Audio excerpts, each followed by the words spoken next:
सबको चाहिए, क्योंकि जो सनातन है वो सार्वजनिक भी है, वो सिर्फ भारत का नहीं हो सकता।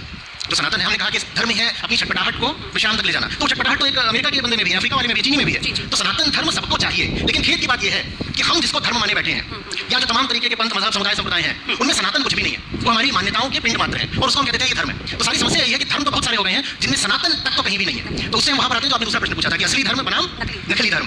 तो असली धर्म होता है अपने आप को बहुत ईमानदारी से देखना, मैं कौन हूं और मेरे भीतर जो चलता रहता है उसकी मूल वजह क्या है और मैं कैसे अपने आप को शांति तक ले जाऊं, अपने बंधनों से आजाद कैसे हो पाऊं। ये असली धर्म है। और नकली धर्म क्या है? नकली धर्म ये है कि मैंने बहुत सारी मान्यताएं बना ली हैं और मैं उन्हीं मान्यताओं पर जीऊंगा और जो मेरी मान्यताओं को मानेगा नहीं उसे अपना दुश्मन मानूंगा, उसे लड़ूंगा। लेकिन आचार्य जी, जब यही मान्यताएं राजनीति का रूप ले लेती हैं, जैसे मेरे साथी ने भी सवाल पूछा सोनिका ने कि आजकल हिंदू राष्ट्र की बात होती है, जब सनातन या धर्म को राजनीति से जोड़कर और उसी के आधार पर राजनीति हो, उसे क्या कहेंगे? और अभी जो मौजूदा स्थिति है राजनीति की, वो आपको किस दिशा में जाती हुई नजर आती है? देखिए, सनातन सिद्धांत सब भारत के संविधान में पहले ही निहित है।